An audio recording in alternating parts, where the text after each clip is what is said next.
Herentals Football Club came to Bulawayo to teach Highlanders a football lesson. For a moment, it looked like Boso, where the students on an afternoon when almost everything that the home side tried just would not go right. It would not be surprising when Herentals struck the all-important winner 2 minutes into the second half, which could have ended with a double-figure scoreline had the visitors not been all too generous in front of goal.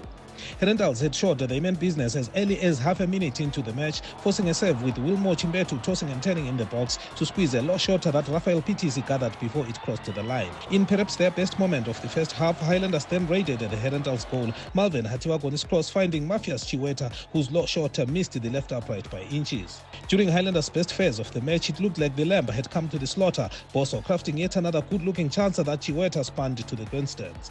Boso were living dangerously when Hatiwagoni lost possession to Eric Dombo, who quickly centered for Tino Benza, let down by some bad control in the box. At the other end, Brighton Ncube would exchange passes on the edge of the Herentals box, and when he received the return pass, he let fly, his shot sailing wide of the left-hand post. The match degenerated into a brawl after Eric Dombo caught Neva Rauji on the heels as the Highlanders forward flashed past towards the students' box. The match officials waved the play on, but on the turnover, Highlanders Mason Mushore then lunged at Clemens Kovu, this time referee Tabani Rosario blowing for a foul. All hell broke loose, but sanity restored with Melika Ncube and Tino Benza booked. Whether intentional or be it mishap, Herentals keeper Takarinda Tinotendaishe did not seem convincing dealing with a Mason Mushore free kick. All the same, the job was done as Takarinda still managed to keep the ball from hitting the back of the nets.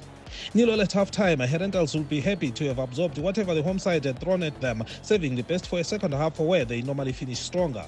And finish better they did, beginning with the 47th minute strike after Athan Ndlovu attempted to chase Wilmore Chimbetu's cross, his controller falling onto the path of Ralph Kawondera, who made no mistake from close range. 1-0 to Herentals.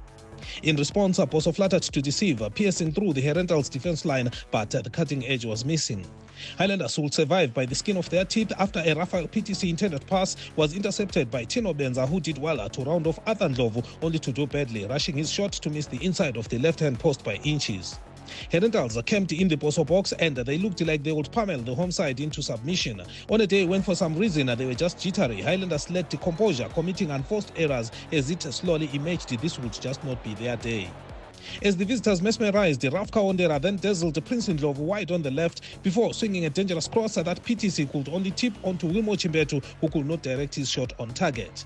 The flow of traffic continued and Highlanders were backtracking again when Tino Benza released Rafael Kawondera on the left. Tearing towards goal, he laid across the face of goal. Again, the Boso defense at 6s and 7s for Tino Benza to sneak from the blind side, only for his shot to be cleared off the line by Andrew Mbeba. Boso would again exhibit hesitant defending when Athan Ndlovu and Malvin Hatiwagoni could not deal decisively with the long ball from keeper Takarinda. John Joao almost capitalized before Hatiwagoni intervened the last minute.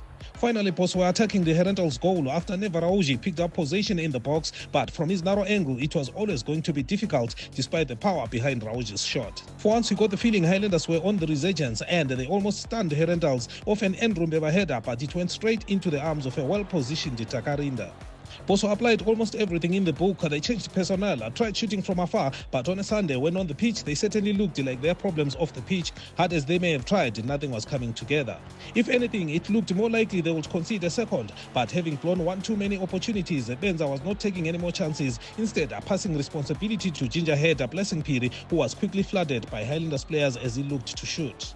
As Highlanders searched for an equalizer, frustrations grew bigger when an attempted counter landed on young Prince Ndlovu, but with all the space and time to bring the ball down, he made an awkward control as if to punctuate Boso's afternoon of endless errors. 1-0 to Herentals then, who could have hit double figures were it not for their bad finishing in front of goal. The students, however, should get credit for their proactive approach, taking the game to the host at Barbouurfields, where many an opponent usually come to sit back and wait for that moment of a break. On a day when Herentals controlled almost the entire match, you tend to wonder whether the students are this good any other day or they had come up against an opponent going through a bad patch, given Boso's other loss the previous weekend to ZPC Kariba. Upcoming games will tell.